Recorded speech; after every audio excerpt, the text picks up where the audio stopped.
What's going on? It's your man KAHLEE with a new episode of the Status Escalate podcast, your music business resource where guests and I discuss topics to help artists and entrepreneurs progress in their careers. From tips, tricks, and hacks to my top 3. I'm digging into the minds and routines of successful tradesmen and entrepreneurs, not just artists, to figure out what they do to succeed, ultimately presenting ideas and strategies you can use to plan and execute your next moves. This show I'm talking with Aswan Morgan, also known to many in the hip-hop world as Free Speech. My man's made quite a name for himself in the music scene, even grabbing great blog placements early on with sites like OKPlayer, DJPremierBlog.com, and others. But outside of the music, he's always been about his business and presentation. Over the years, he's consulted for, worked with, and even founded multiple companies in the tech world, from helping solidify already established companies to startups like his current one, GTFOflights.com, the site where you'll find the lowest possible prices on flights internationally and domestic. He's also the head of personalization consulting at Rich Relevance, which means if you've ever bought something online from a Costco, Kohl's, or Urban Outfitters, amongst many others, Aswan may be responsible for making your shopping experience easier. We speak on how to personalize your web store to make more online sales and so much more in the question section. We definitely got a good one for you today. We also have our lucky winner for the Farmers Market Status Escalate contest, and we'll announce his or her name at the next break. Thank you for subscribing, rating, and reviewing the show on iTunes, and for spreading the word to others that can actually benefit from the information we got here at Status Escalate Podcast. But for now, without further ado, this is my talk with my man Aswan Morgan, a.k.a. Free Speech. I put in work and watch my status escalate. Yo, my name is Aswan. I live in Oakland, California. I spend a lot of time in Los Angeles. What do I do right now? So I'm immersed in Silicon Valley and that whole culture right now. I'm what's known as a retail personalization expert. So I work with major online retailers and help them use their retail data in really creative, innovative ways to generate more revenue. So to translate that, it's like, hey, when you're on a retail site, there's a lot of data that's being collected about you. You know, the products that you look at, the search terms that you use, the products that you purchase. And if you take all that data, you can build kind of some really interesting models off of that and do what's called predictive analytics. So I can say, because you looked at these particular products, I think that you're going to purchase this one next. And that helps retailers figure out what to actually merchandise to shoppers so that they can make more money. So when I buy like I go on a site for like an artist and I'm like, I want to buy this shirt, on the bottom, usually it'll be like, other people also bought this, or you may also want to buy this or something like that. That's one of the many things that I would assume you kind of do, right? Exactly. It's the same thing almost like Spotify, when you have those like Spotify Discover channels. Yeah. It's the same thing that they're doing. They're taking data, they're looking at all the songs that you listen to, and then they have attributes that are assigned to those songs, like, okay, this is hip hop, this is underground, this is blah, blah, blah, this is trap music. And then they can take all that data and figure out, okay, because you listen to these songs, we think you should be listening to these songs as well. And then they push that to you. So it's really just the same thing. So that's kind of one of the worlds that I live in. The other one is just that I'm always creating new things. And so my latest venture is a site called GTFOflights.com. That's GTFOflights.com, stands for Get the Fuck Out. And basically, it's just a site where you can find the cheapest airfares to international locations or domestically. So we serve Los Angeles, the Bay Area, New York, and Chicago. And we just post the craziest flight deals every day, things that are like, 40 to 75% off. And so that's kind of been the source of all my travels lately. I've just been like traveling on a dime with crazy flight deals. Yeah, I can't wait. I mean, in case anybody's wondering, you're probably not going to be planning something for next summer right now, maybe? Or you think that's possible? Well, I've actually been doing that. So I just bought a ticket to Paris for $300 round trip from San Francisco. Wowzers. Yeah, I'm saying the deals are out there, because what people don't realize is that a lot of crazy stuff is happening right now. So oil is just really cheap.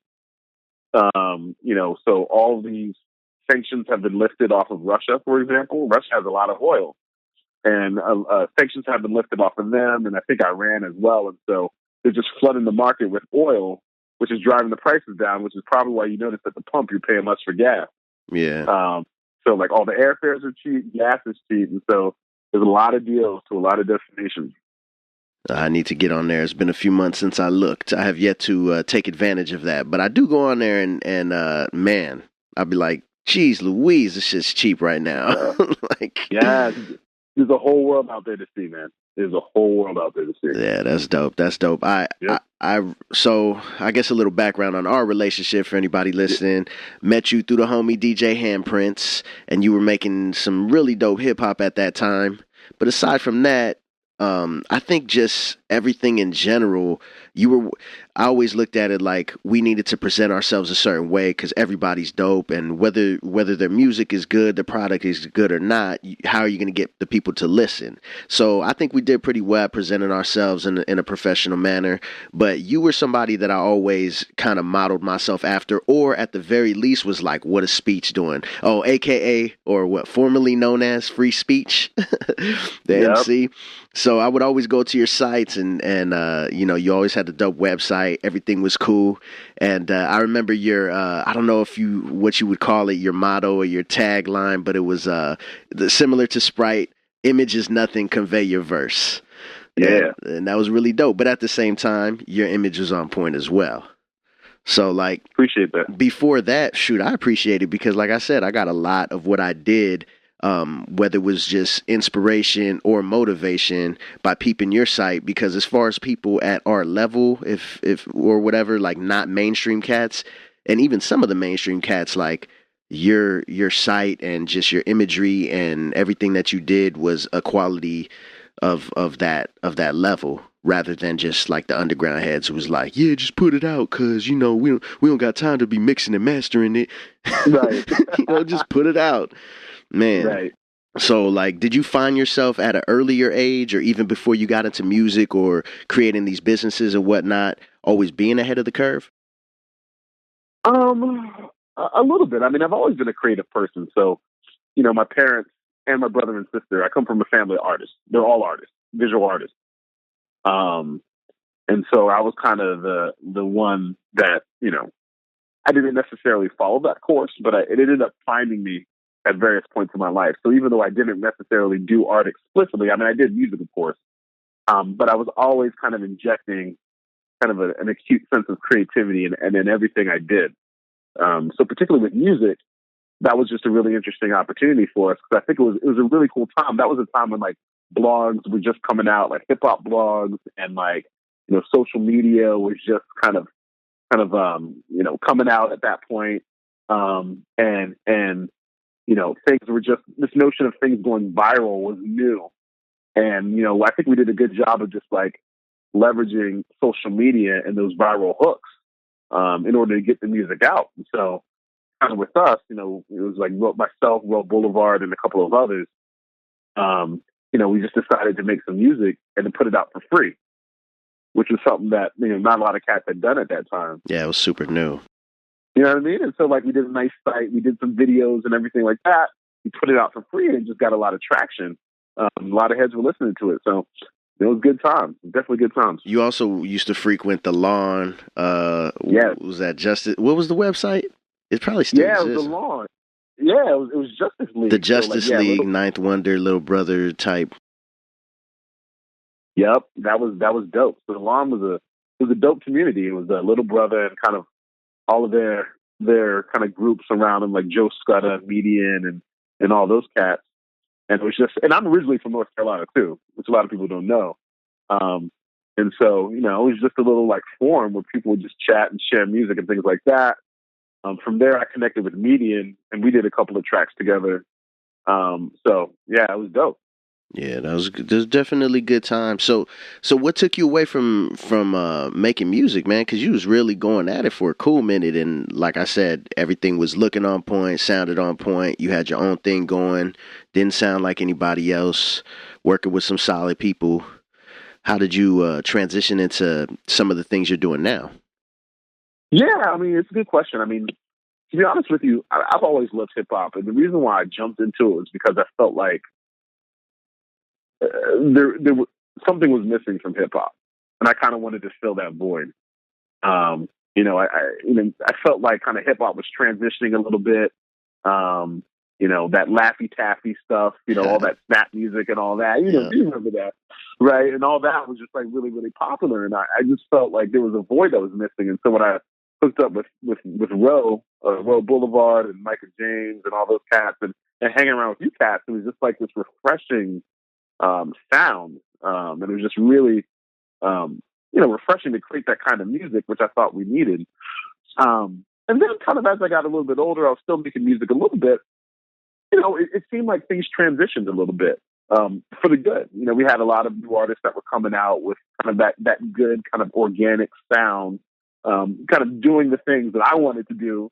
And I was like, okay, this is in a good place. And so, still to this day, I write music. I'll go kick it with Ro every now and then, throw around a verse, and I'll probably record something probably in the next 6 months or what have you. But, I don't really feel the need to make it anymore. I just kind of sit back and listen. Well, we are definite. Hopefully I could get you to send me some stuff so it sounds good. But I've dug in the crates. I do Proof of Life Radio, which is basically a radio show. I've played some stuff, some old Free Speech, some old Sick Social, which was the crew. Ooh. Yeah. Oh, I played cool. some shout out to Nameless and Handprints. And things like that. So hopefully I could get a little something. I'll put together the show notes with links to just basically everything that you're doing these days. We're going to talk more, so there's going to be things that are going to pop up, I'm sure. But hopefully I could get some music. I'm curious. So you did I remember that Everything Is Different Now video. You did a few, but that particular video, is that the one that was, it was just one continuous shot? Yes, sir. Yeah, that was a good one. That one was really dope, dude. But who did that video for you? It was a cat named Aaron Rosenberg. I think that was his name. Pardon me if I got it wrong. But it was a cat that I met through a few contacts. A guy named Eric Matrapierre, and then DJ Lowkey out in Colorado. They knew this cat, and he was wanting to do a music video. So he heard the song, and he was really, Rosenblum, I think that's the last name. And yeah, he was really hip to it. He liked it. So he had this concept of just filming it in the Village in New York, and having it be just a single shot.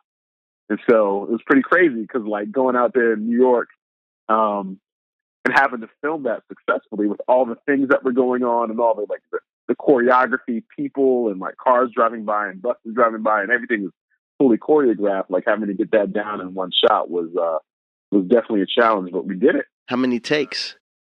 I think honestly, it probably took 10 takes. Oh, okay. That's pretty good because the video came out really good. How many 40s did you pour out? Because there was a piece where you were pouring out a 40. Yeah. How many of those did you have? Yeah, it was just one. Yeah, I remember that because we were kind of like, okay. Yeah, there was a line where we were talking about pouring out a 40 and we had to pour it out, but we ended up like pouring out in the trash. Yeah. You ain't trying to get no ticket. We didn't want to get a ticket. Exactly. It was real, man. Yeah, that's word. How did you get, for anybody who remembers the Distant Relatives project with Junior Gong or Damian Marley and Nas, one of those videos, I remember when, how did your dude? So I got to find that video.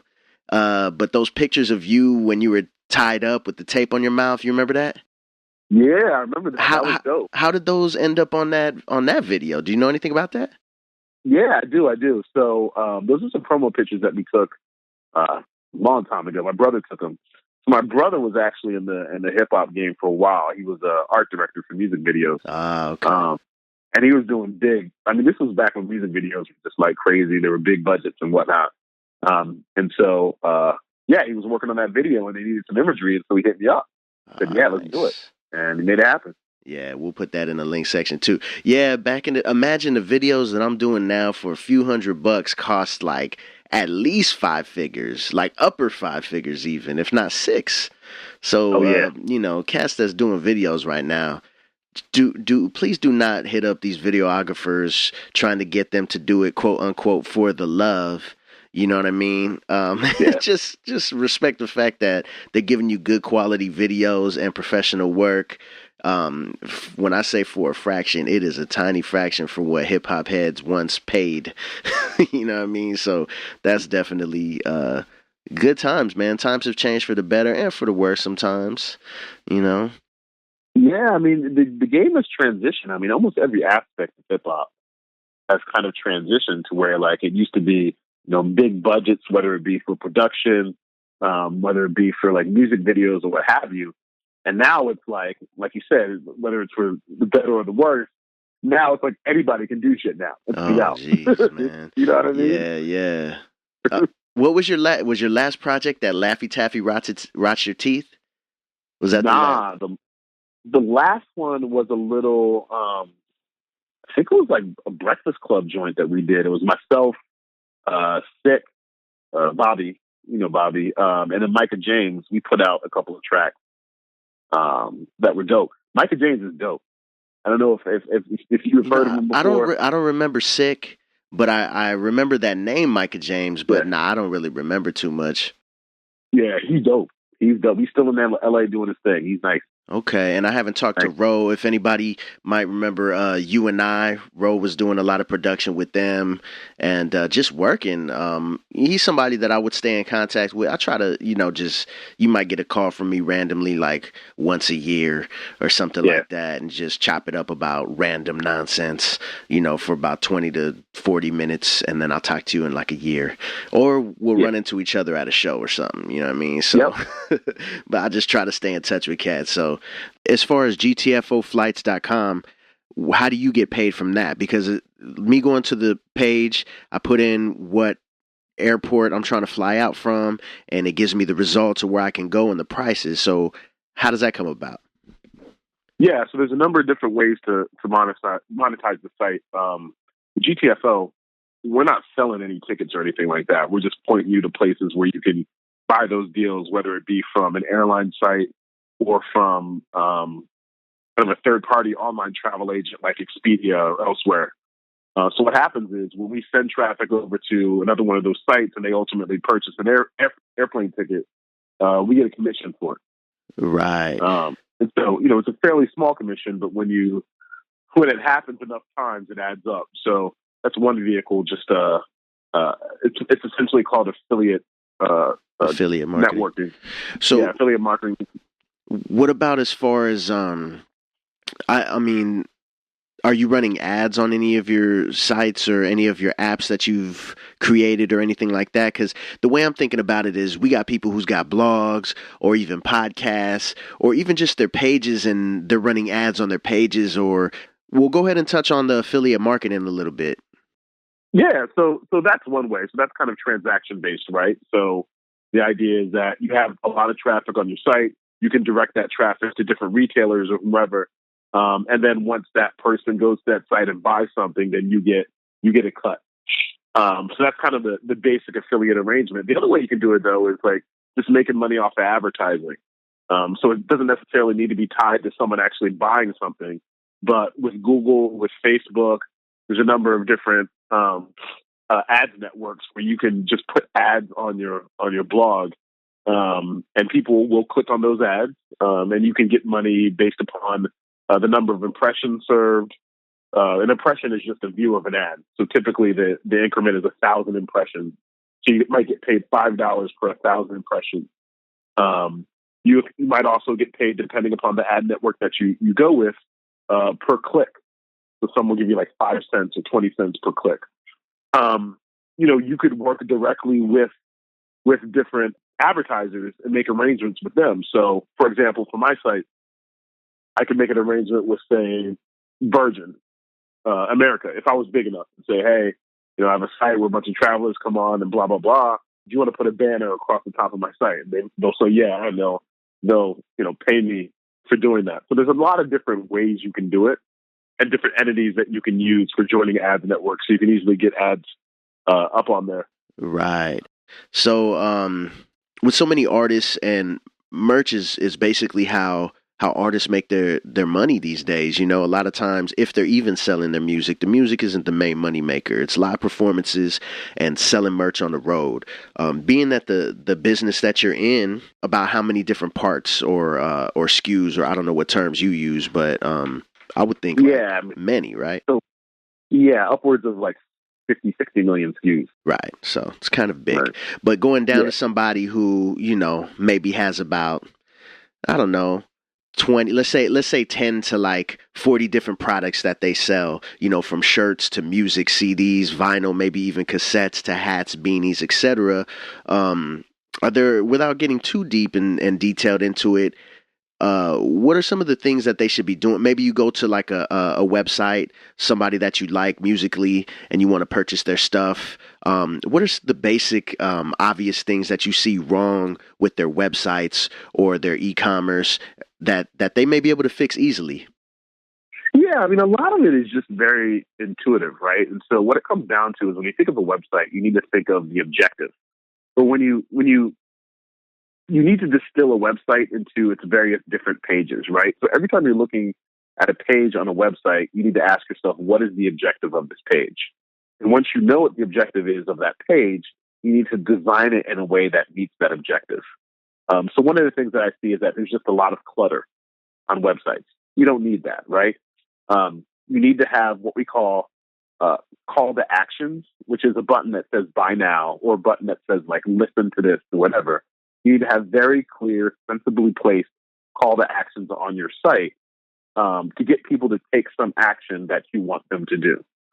So that's kind of one of the most important things, is to kind of arrange your site and design your site in a way that it can be easily navigated. The information on it can be easily consumed by someone that's on it, and that you're pushing them to take some action that you want them to take. The reality is that people don't have very long attention spans. There's so many things that are competing for our attention.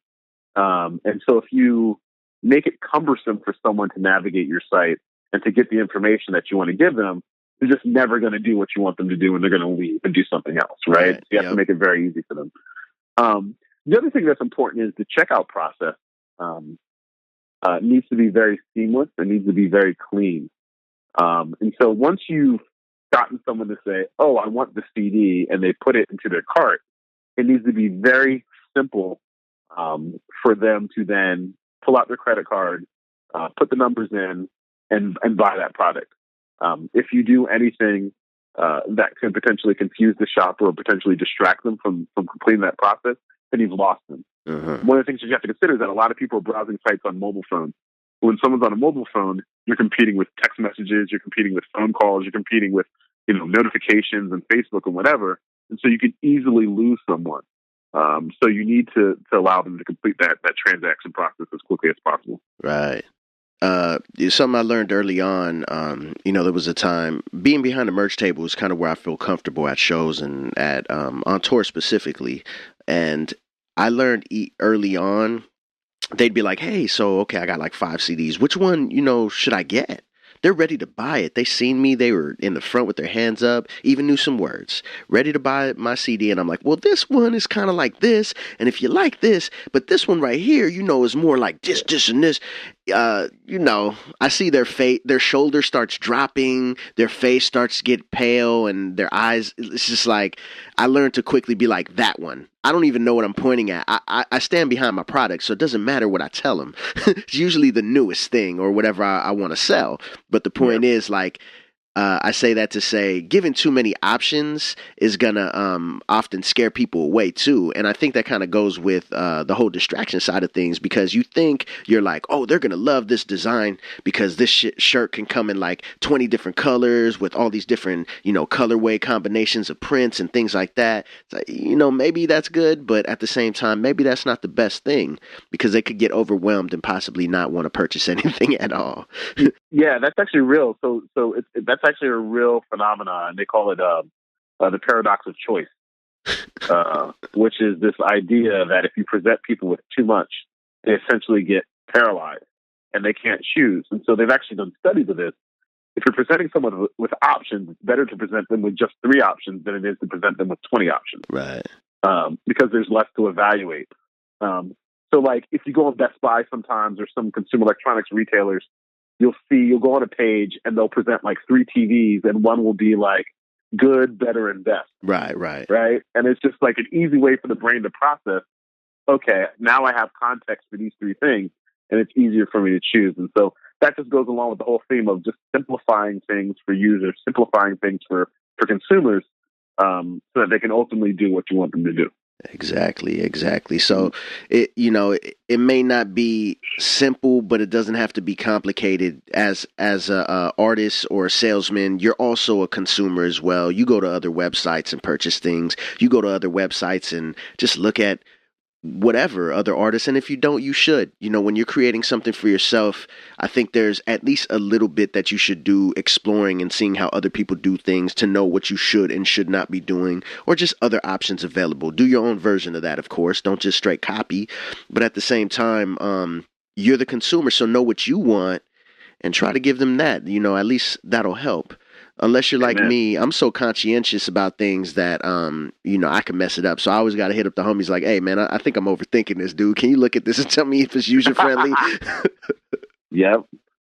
Yeah. It's serious. I mean, people don't realize. I mean, I do a lot of experimentation, like what we call A/B tests, where you'll take, for example, Target. We'll take the traffic that hit Target, we'll split it 50-50. We'll expose one side to a particular experience, and we'll expose another side to an experience that has a slight modification on it. And then you measure kind of the sales and the activity on each side and compare it. And you'd be surprised, like very little things that you think are trivial will actually cause people to change their behaviors. Things like the color of text or the color of particular images, the type of imagery we'll use can dramatically change how consumers behave. And so with a lot of the things that I do for these retailers, I'm literally trying to just increase their revenue by 0.5% or just 1%. Granted, there are some instances where I've been able to increase revenues by 2 or 3%, but even 0.5%, when you kind of extrapolate that across a retailer, like for example, Macy's, or a Walmart. These are retailers that make billions of dollars a year. Right. 0.5% of $1 billion is a lot of money. Pretty big deal. Yeah. That's crazy, man. That's a lot of data. I'm not a data guy. I get it. You know what I mean? And I understand its importance. I don't have the patience for it. So it's good to know homies like you. And if you haven't heard the Soul Plus Mind episode, my man, he's very successful in the sync licensing field. And he knows, what beats work well and, statistically how he's done in the past. And he creates based off of that a lot of the time, too. So it's definitely important. All right, this is what I want to do. I want to go into a break. And when we come back, I want to get at you with a few questions and just see where it goes from there, man. So Status Escalate Podcast will be back. What's going on? It's your man KAHLEE, and I want to tell you about my sponsor, DeadstockCloset.com. Deadstock Closet specializes in vintage gear and accessories of all styles and brands. Shop at DeadstockCloset.com and receive your purchase hand-cleaned, ironed, and ready to wear. Use the coupon code SEPodcast at checkout and get 10% off your purchase, plus an additional discount on your next one. DeadstockCloset.com. Vintage flyness straight to your doorstep. And for any artist looking to gain exposure and actually growing your fan base as well as your numbers, check out StatusEscalate.com. Status Escalate is a PR company who's been spreading the word on new up-and-coming hip-hop artists for years. Go to the contact section at StatusEscalate.com and discuss packages and rates. Let them know you heard about them through this podcast and get 50% off your first project. Only at StatusEscalate.com. I put in work and watch my status escalate. What's going on? It's your man KAHLEE. I know y'all been waiting to hear the winner of the Status Escalate Farmers Market Hawaii contest. The winner was randomly selected by me out of a couple hundred entries. So out of all those couple hundred entries, big congrats goes to Jesse Kobayashi. Jesse wins a free Farmers Market Hawaii hat and a free music sticker pack from myself. Jesse, if you're listening, I'll contact you via email to get your mailing info and whatever else I might need. Thanks for everybody who entered the contest. Please be sure to subscribe and listen for future contests, which we'll be doing a lot of, and also follow me at KAHLEE310 on all social media platforms. For now, let's get back to the show. I put in work and watch my status escalate. Yeah, Status Escalate podcast with my man. I like to call you Free Speech. When's the last time somebody called you Free Speech? It's been a while. It was actually in Vegas one time. I was in Vegas just chilling, and some dude came up to me and was like, "Free speech," because I was wearing the beach. You remember the beach, right? Yeah. Yeah, I was wearing those. He was like, "Yo, free speech. You know, I bought your album a bunch of times. Blah blah blah." So that was the last time. That's crazy. Probably, yeah. I mean, you're a big dude. You're easy to recognize. You know, somebody making hip hop music, looking the way. Again, like even though, I loved your motto because it wasn't about the image. It was about the content. You know what I mean? Convey your verse. It was about the bars, yeah. But that doesn't mean that your image shouldn't be on point, and your image is on point as well. So yeah, that was dope, man. That's tight. You were all surprised. You're like, wow, what? Yeah, you know, it's like it happens from time to time, but you know, as the years go by, whatever, you know, the album collect dust, yeah, and whatnot. But like, you know, those are some good times. Man. Yeah, like, you guys had some good stuff. press too. I remember when I was digging up whatever I can't remember what song I ended up playing. It might have been that Friends Like What, but oh man, that's old. That's old. But man, you guys were on like OK Player and all the bigger name blogs when they were still a little early on, you know. Yeah. To be honest, I feel like the blogs are making its way out slowly but surely. Yep. At least as being, because for a cool minute the blogs were the authority on what's the new dope hip hop and the people about to blow. And I think at least from that point, they're kind of becoming less relevant in general, and there's still big blogs like Hip Hop DX or even Two Dope Boys and, you know, others, OK Player and whatnot, that still, you know, hold a lot of weight, but at the same time, it depends on what, you know, group of subgenre of hip hop or whatnot, or R&B, if that's what you into. They call it hip hop, but anyways.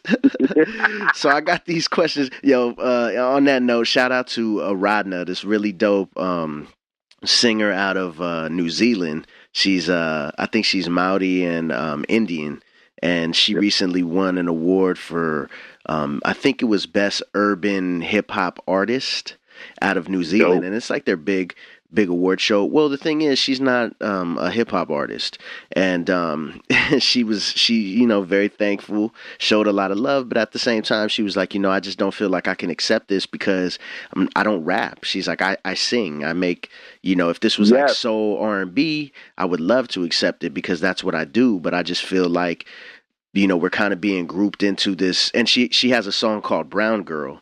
And she's like, you know, it's funny, I have this song and I feel like they're just grouping us together because we're brown. And what it is I don't make hip hop, so I wanted to, you know, give this award to this person. And she shouted somebody out. She was like, I feel like he's the next to blow. So she brought this dude up. I forget his name.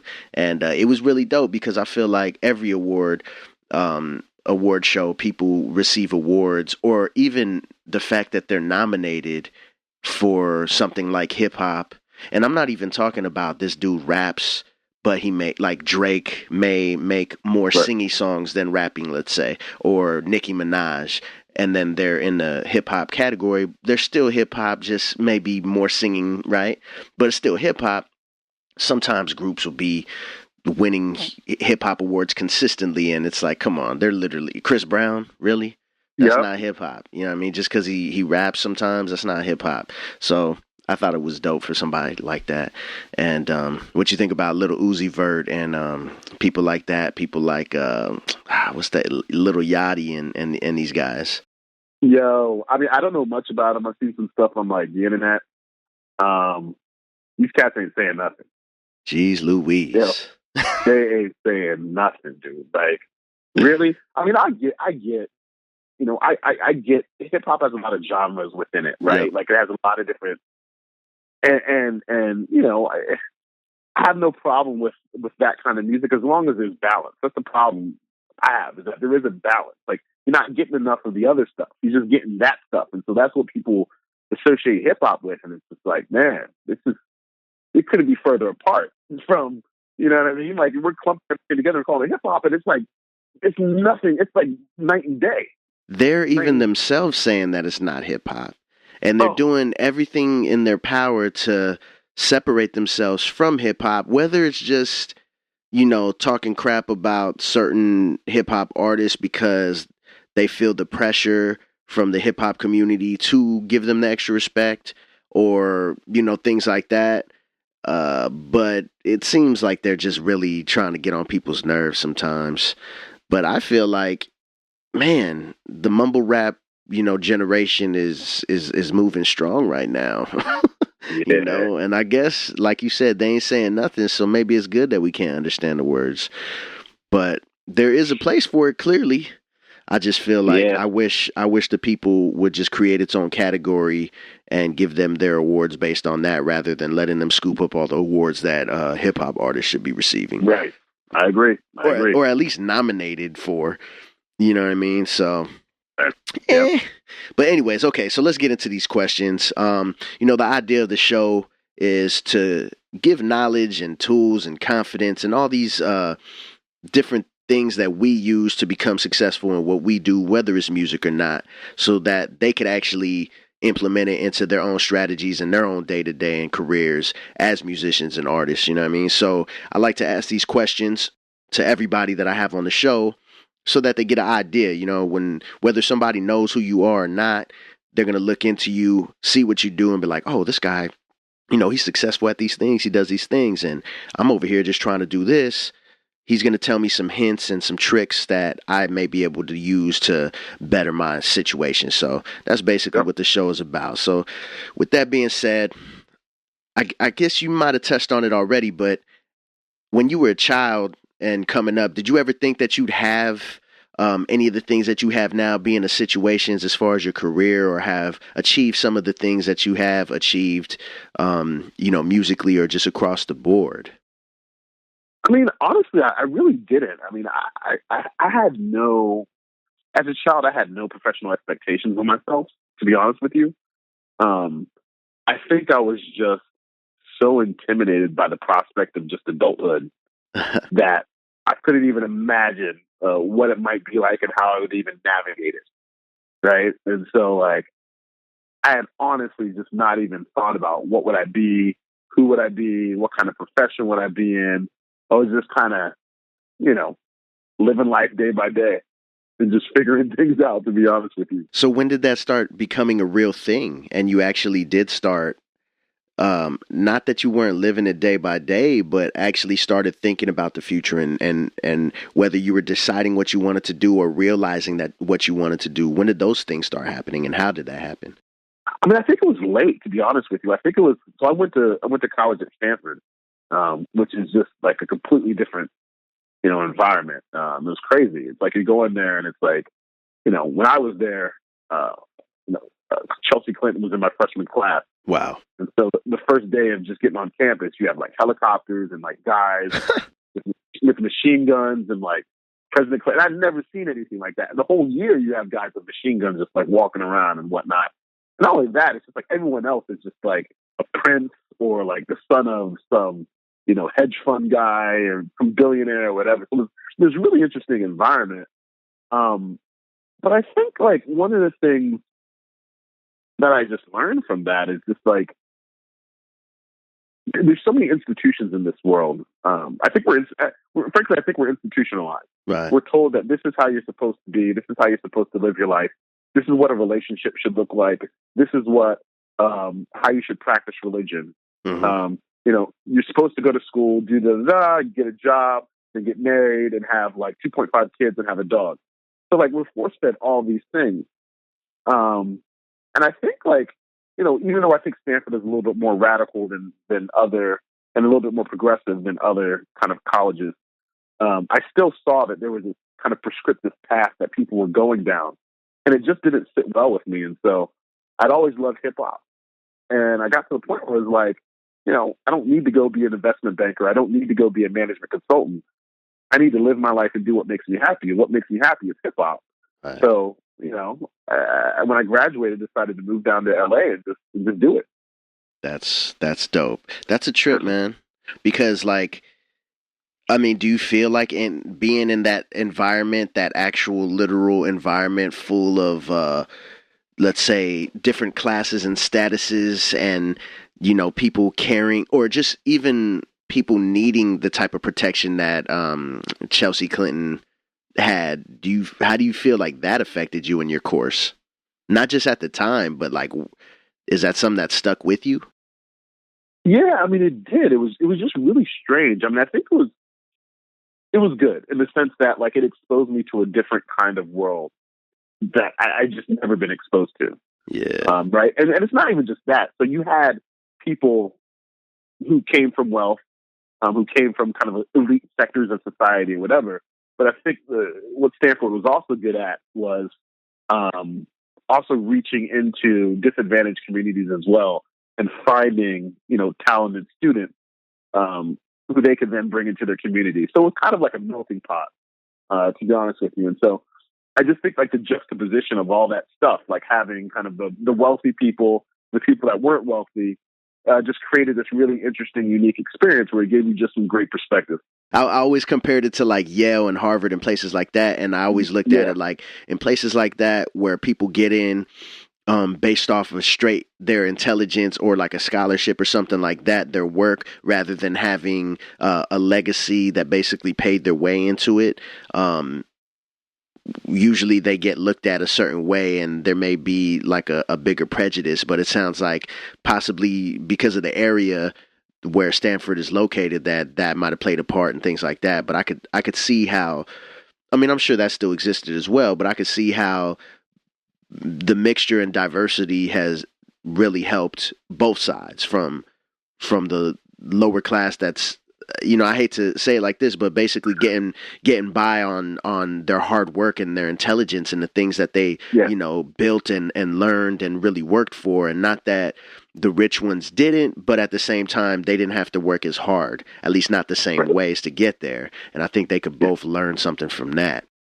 Yeah, totally. And I think the other thing, to give Stanford some credit, like if you look at Harvard or Yale or the other true Ivy League schools that are on the East Coast, I mean, a lot of that money, that's old money. These are really old institutions that have been around. Stanford was a bit different. Like Stanford, when I went there, that was when the dot-com boom was happening. That's when kids were getting yanked out of college to go start companies. Yahoo started around that time. Google started around that time. And all this stuff was in Palo Alto. This is where it was starting. Right. This was the hub of technology. And it was kind of like new money. And so, I remember I had he wasn't even a professor, a teacher. It was a guy that just came in and was like, I want to teach. He didn't have credentials. He was a venture capitalist from Silicon Valley. And he was like 34. He had made several $1 billion investing in Yahoo and a couple of other companies. And he just wanted to come teach students and kind of educate them on this new economy that was being built in Silicon Valley. So that kind of influenced me because it was just this whole idea of Silicon Valley fundamentally transformed what we thought business was about. Like in the old days, in order to get $1 billion company, it took years. Right. You know what I mean? Generations even, years, right? Generations, many employees, many resources. And now you have kids that are just coming many up. Days. And they have many days, weeks. Right? Yeah. Exactly, right? So it was this complete shift of just like, you can do whatever you want to do. Like, you don't have to work at the pace that society has told you need to work at. You can transform things. You can create a new paradigm. You can operate on a different level than how we've operated previously. And so that I thought was really interesting. And that definitely influenced kind of how I approach life. I could see that because that was also, to get more specific about that time, there were less people doing it. It wasn't so saturated with everybody actually going after that. So much like hip hop, I mean, as times move, you're going to move with it and you're going to learn the ways, and it's going to become just as normal to you to make music now in a saturated market where people could basically make an album on their cell phone and a video and everything, to a time where people had to pay thousands of dollars a day just to be in the studio, and create. But there was less, I don't know if competition is the right word, but less people, out for that same buck, So I definitely see that at the same time as, as much as you're going to learn to get with it, if you get in there at the right spot, at the right time, outlier style, then there's definitely a lot to be gained, not just money, but just wealth in general, man. I think it's crazy. Always got to be ready. what preparation? I don't believe in luck. I believe in blessings, and I believe when preparation meets opportunity. For real. Yep. You're right. Okay, so do you have any daily routines? Um, so I don't really have like a sequence of activities or events that I do, but some things that I do every day, regardless of the order, is I sweat every day, right? So I work out every day, right? It's important. I listen to Jay Dilla. Nice. And then I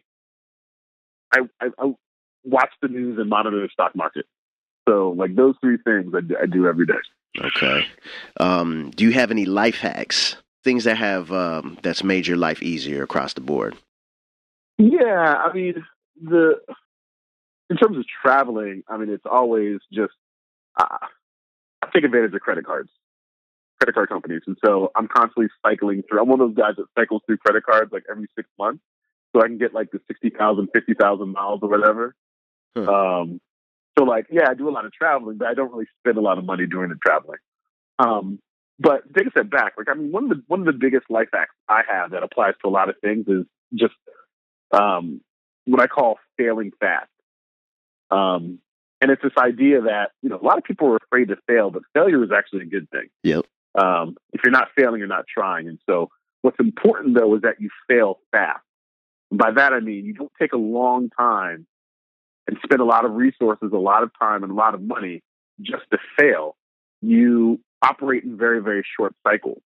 So if there's something that you want to do, test it out first, right? Like, test it out to a small group of people, spend just a little bit of time, a little bit of resources, developing something that you can test out and to validate it, and then move forward. So if you fail, it's less of a risk, right? Right. You took less time, you spent less money. So it's all about just like failing fast, learning from your failure, iterating, and then moving on. Yeah, a lot of the things that I've heard you talk about so far are things that I've implemented one way or another into my life and my daily routine. So that's I hear that the whole failing fast and kind of like a beta version in a way, right? Of like a product because you don't want to invest so much time and effort and money and everything. And have what you consider to be the final perfect product because everybody's looking for the perfect product. And then you hit all these failures. Now, yeah, it does suck and you will learn from your failures and your mistakes. You're supposed to. But it's like if you could have, done this a while back, like you're saying, man, then your final product, you'd learn from the mistakes and your final product that you actually put all the extra support behind can be a much more airtight product that's going to make a lot less mistakes and a lot more money, hopefully. Exactly. What are some daily obstacles that you go through, and how do you overcome them? That's a good one. I think going back to one of the things I was talking about before is just the institutionalization of America. That's one of the things I'm constantly grappling with, right? So we get by that I mean we get all of these messages from various directions, telling us that this is how we're supposed to live our life, right? And these are the things that we're supposed to do. Again, like this is how you're supposed to practice spirituality or religion, and this is what's right. Right. And I think it's very easy to fall into that trap, and to say, I have to do these things in order to be happy. And one of the things that I realized. I talked to a lot of my friends. I have some very successful friends, some wildly successful friends. And a lot of them are unhappy.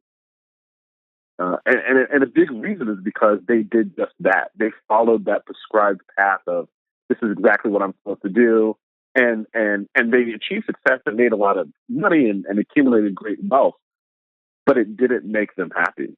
And so for me, like on a daily basis, it's about kind of just centering myself. And that goes back to what I mentioned before about sweating once a day, just getting into the gym and having that me time, because that's a way to recalibrate. Listening to Jay Dilla, that's a way that I recalibrate. And really just kind of rally around what is it that makes me happy, right? And I think it's important to do that. Figure out what it is that makes you happy. Forget about what kind of the institutionalization of America is trying to do to you and the messages that it's telling you. Focus on what it is that makes you happy and go pursue that. Yeah. I mean, going back on how you were kind of explaining it at the beginning, how everybody wants to tell you what's right. The idea of something is right, meaning like there's one thing, that in general is kind of crazy. I mean, if it ain't science or mathematics, chances are there's 100 different ways to do it, if not more. And it's got to fit into your puzzle. You know, everything is puzzle pieces. And, you know, a lot of times you could recreate those puzzle pieces, man, to make them fit. So I hear what you're saying, because a lot of times it's like a roadmap. But the thing is, we're drawing our roadmap, and yeah, we could have guidelines based off of what we learned, what we're told, and mistakes we've made, mistakes we're blessed enough to see others around us make, and whatnot. But if you're straight up going off of what you think success is, this picture that's been painted over the years, that even if it was right at one time, you know, time changes. So you get to a point where you're like, I reach what other people consider to be success, and I've taught myself to think it's success too, but how come I'm empty? Well, you might be empty because this is not your success. You got to find your success. So I hear that, man. And it's hard because, like you said, you can't be afraid to fail. Failure is like, you know, I recently heard something, and I've had the idea, but so it's just simple. If your goals don't scare you, your goals ain't big enough. And I think if we learn to embrace our fears as far as that goes, I think we'll get a lot further. I know that's something that I'm specifically trying to teach my kid and my daughter soon as she gets older. Like, just don't be afraid of it. Like, if you're afraid of it, make sure you understand what you're afraid of and why, because that might be the very reason why you need to go and face that fear. So exactly, for sure. Can you give me an example of a failure that turned out to be a success, or success that ended up actually being a failure? Well, so I mean, I look at every single failure as actually being a success, because to be honest, it's a learning opportunity. Right. And I know that probably sounds sappy, but the reality is that it really is. Right. And so, and that's the thing about failing fast. It goes back to that thing, right? If you're going to fail fast and learn from it. Because a lot of times that failure is going to be more valuable to you than a success. Yeah, especially if you succeed too fast, you kind of didn't gain the knowledge and the experience, you know. So obviously it's great that you succeeded, but you may not be able to use that for your next venture or whatever else that you're doing. Whereas the failure, if you can learn from that, you know, it's going to help you, because you're probably going to face something similar to that situation again in life. Exactly. Do you have an example of something like that really changed, maybe was a life-changing thing, or just something like an interesting story? I mean, like an example would be like I bought a home and probably in 2005, 2006 in Long Beach. Probably wasn't the best purchase decision. It was at the height of the real estate market. You know, I bought a home, paid a little bit too much for it. I still have it to this day. I'm renting it out. It's not that big of a financial burden. But if I had a chance to do it again, I wouldn't do it. Right. But I think from that, from there, I got a better understanding of just kind of the housing market, how to read it, other indicators and signals that, you know, you may be on the apex and then it's on the decline. From there, I started getting into the stock market as well and reading that and kind of interpreting that kind of data and just kind of making better financial decisions. So I think that put me on the road to being more financially responsible, which is a good thing. So overall, it was a good thing. I know specifically with you, you're somebody who's got a lot of ideas, and I know you're always doing different ventures. How do you ensure execution? And I mean, because it's cool to have ideas, but some people just have a bunch of ideas. Don't move. Yes, how do you ensure action and execution? Yeah, I mean, it really just starts with a plan. And so, you know, when you put in the effort to understand the resources, the time, the dependencies, and all the risks that are associated with getting something done, you set yourself up for success. Certainly, there are things that you can just wing it, but many things require just a more thoughtful, methodical approach. Right. So you have to put the time and the effort into thinking about what that is. And then after doing that, which they call due diligence, after doing that, you may realize, okay, this is a great idea, I need to move forward. Or you may realize, oh, this is bad, I shouldn't do this.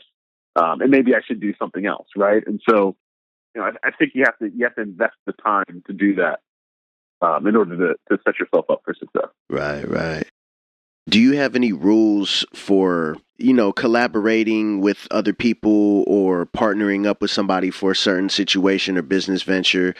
What do just basically a rule to make sure that you're not wasting your time or just setting yourself up for success rather than going into it blind? Yeah. I mean, so with everything, I always ask this often. It's what's your objective, right? And so you need to start with a clear understanding of what's your objective and what are your needs. That's the first thing that you need to establish. And then from there, you need to start thinking about what's the value that this person is offering me. And then you need to make sure that that value that they're offering you aligns with your needs and your objectives. If it does, then okay, there's an opportunity to move forward. And then from there, you just need to understand, so what are the costs of the partnership? Now, I've realized that, yes, there's an alignment between my needs and the value. So what is actually the cost of investing, time and resources into this partnership?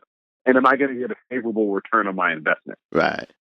Right. And so that's the process that I go through when kind of evaluating partnerships with people. It's funny because being artists a lot of times and creatives, people sometimes they don't want to accept that there is like a mathematical, scientific way of doing things. Everything is like, it's just that vibe. And it is the vibe. I believe that the vibe is very important. And at the same time, the vibe is right with some people, but that doesn't mean it's right to work with them. So you really got to calculate if this is beneficial to you. Can you reciprocate, to your partner and whatnot?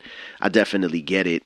And a lot of times I think the vibe comes into play when you're deciding whether or not these people are good people to work with, because everything might sound great and everything adds up to dollar signs, but a lot of times them dollar signs is just for the other person's pocket and not yours.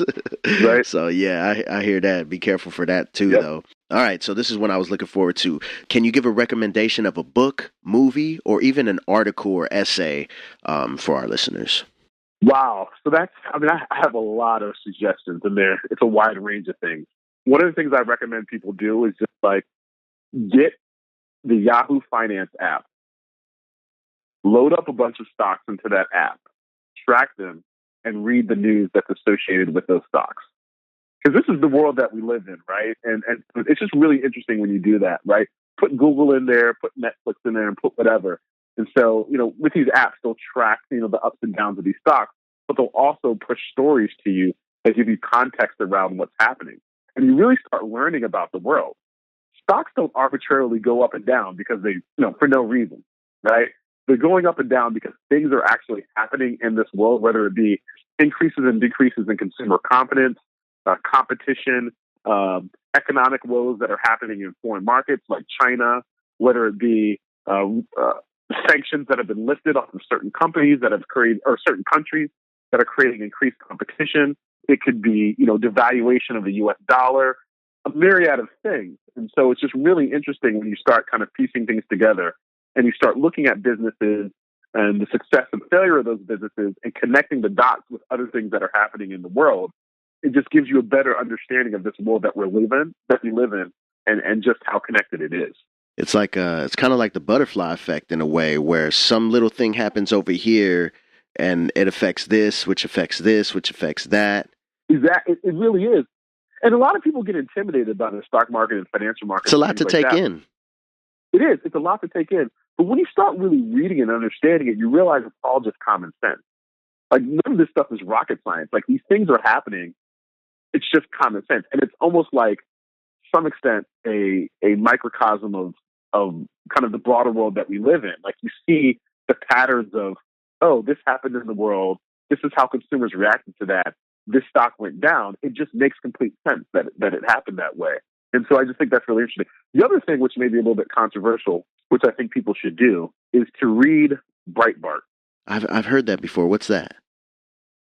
So Breitbart is essentially a extremely conservative website. Oh, yeah. That's fairly new, right? Or not that it's new, but it's recently became like the top. Yeah, okay. It's coming back to me now. Yeah. Go ahead. Sorry. Yeah. So, I mean, it's definitely, it's almost inflammatory to a large extent. I mean, it is definitely very conservative, very Republican. It's almost radical Republican. Right. And Alt-right. to some extent, alt-right. Yeah, it's very much alt-right. And the reason why I say this is because I think the media, to a large extent, shields us from the rest of the world. And this is why the recent election was very surprising to many of us. So we didn't realize how many of those people were out there. And we didn't realize what their concerns were and what their issues were. And so it was very much a surprise when at the end of the election day, Donald Trump won. Right. We were all shocked, right? But had you been reading something like Breitbart, you would kind of have a better understanding of it. And so what I'm trying to do these days is to understand different people's perspectives. Now, that doesn't mean that I'm going to agree with their perspective or that I'm going to rally around it and say they're right. It just means I'm going to be knowledgeable of it and conscious of it. And when you're knowledgeable and conscious of it, you're not going to be surprised. You're not going to be shocked. And you're going to be able to navigate this world a little bit better. A little more prepared. And so it's very, it's a learning opportunity. It's very difficult to read that content and very difficult to read the comment threads and see the things that people are saying. And it's completely inflammatory. And I can imagine. It's hard. It's hard, but it's just interesting and very eye-opening.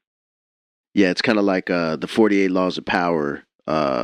If you've read that book, there's a lot of good stuff in there that I believe you should implement into your life. But a lot of it is just, it would be ridiculous for you to be that type of person. But to know those character traits and whatnot exist can help you to avoid people like that and people trying to take advantage of you and things like that. So I think it's along the lines of that. Yep. Yeah, man, I'll try. I'm not reading those comments though, man. I'm not reading those comments. It's hard. It'll get you mad. It'll get you mad. Yeah, I can imagine, man.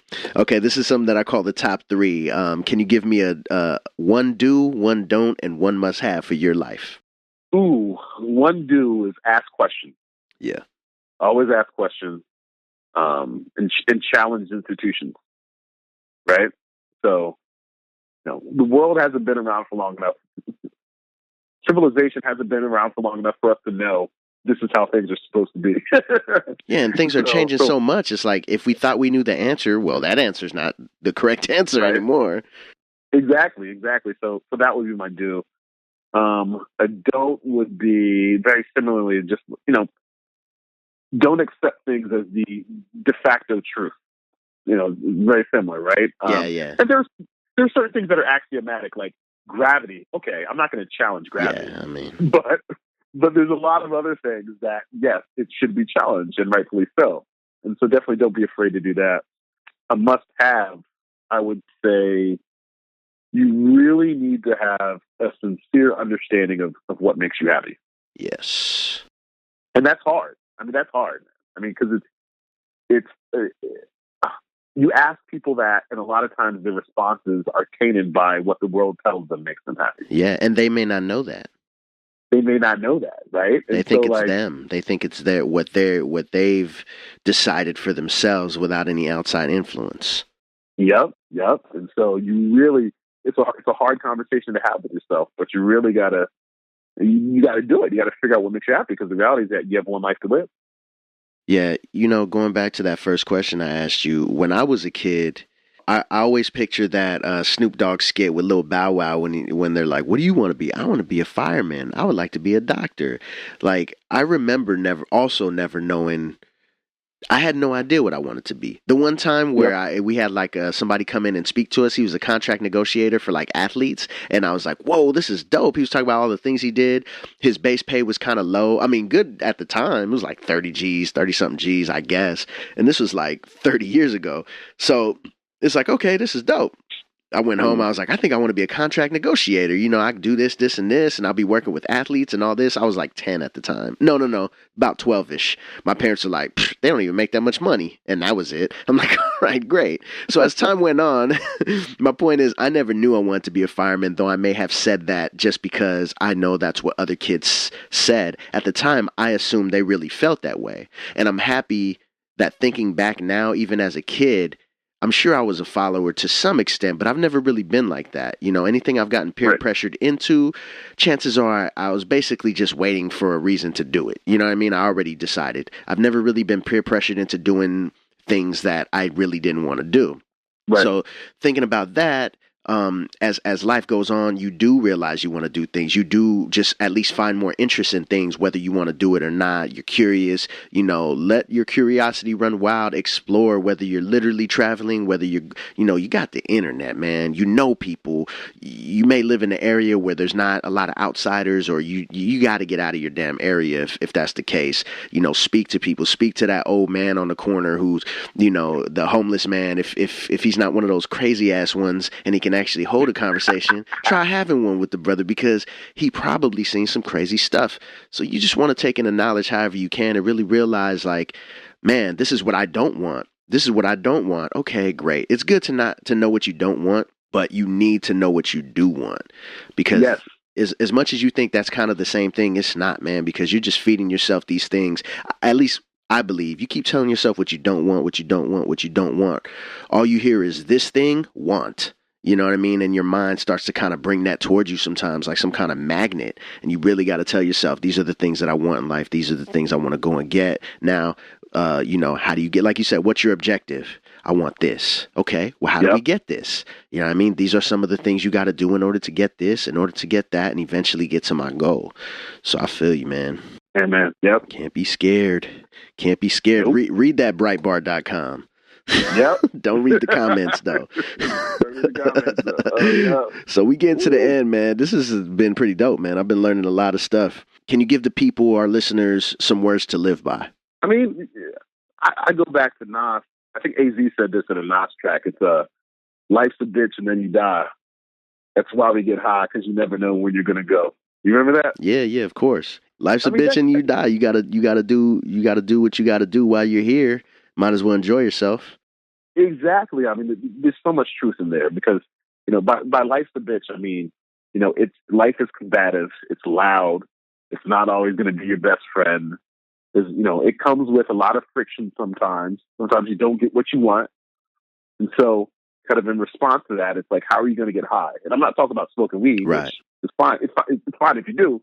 I'm talking about, like, how are you going to elevate yourself to that next level where you wake up every morning and you have a purpose, you have a drive, you have goals, and you have that genuine fulfillment. Because I'm telling you, there's a lot of folks out there, folks that are listening right now, that live for the weekends. And by that, I mean, there's a lot of folks that are miserable for 5 days of the week. Yep. And wish they could fast forward to Friday night. And think about that. Yeah. That's 70% of your life you want to fast forward through just so you can get to the weekend. Yep. That's crazy. That's not living. Got to be a better way. It's got to be better. That's an insidious form of depression, for real.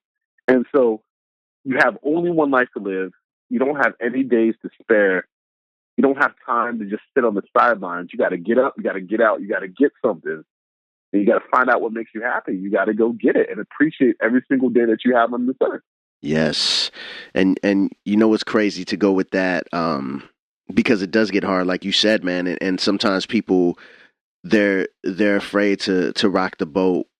You know, some people know, they get it. They get that this isn't really what it's about. And, you know, this is just what we're trapped in and the way life works. So that's it. You know, you don't have to love it, but you got to find a way. And a lot of times the pressures get tough. Today, I think it was today, on Facebook, I seen this dude.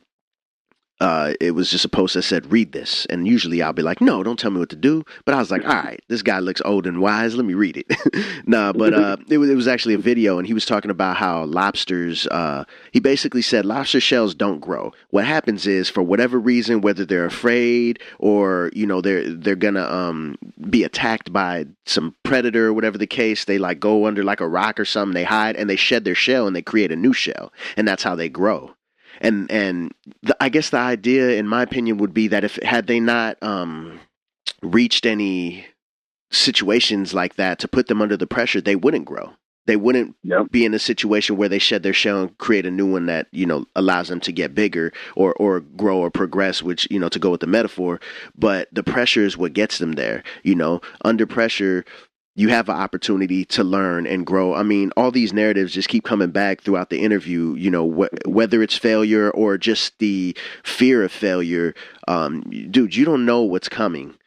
For the same reason why you're afraid, which you don't know what's coming, should be the same reason why you should meet that fear head on, because you could easily just beat this thing or come out. The idea is you're going to come out on top. There's one way in, there's one way out. And, you come out on top, man. I hear ya. Life's a bitch. Just enjoy it on your way, dude. I'll tell you this much. I don't really love my job, but over the last few years, being at this job has definitely gotten me to where I am right now.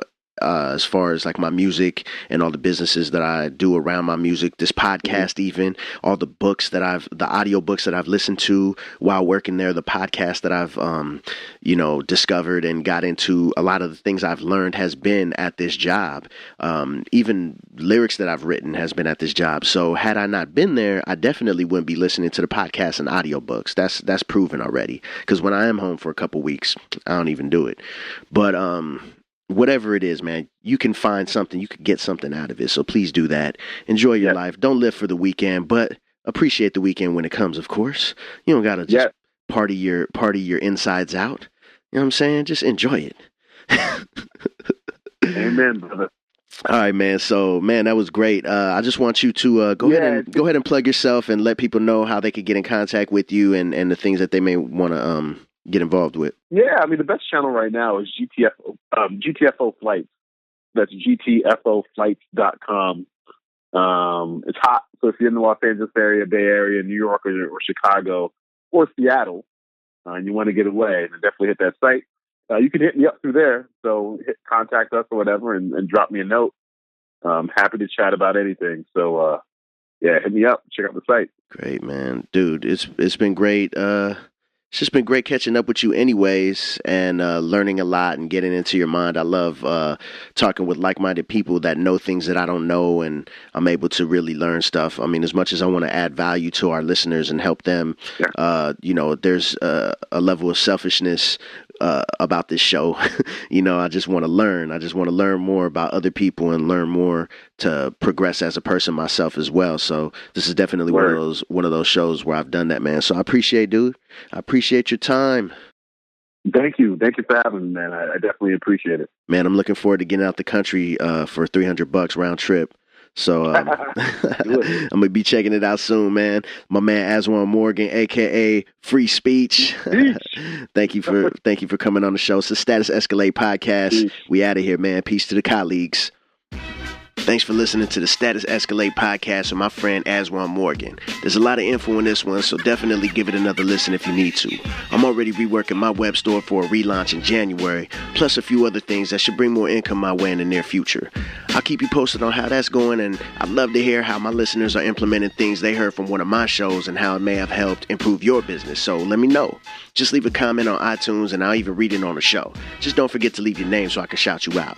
You can also contact me at 310music.net or at KAHLEE310 on all social media platforms. That's KAHLEE 310.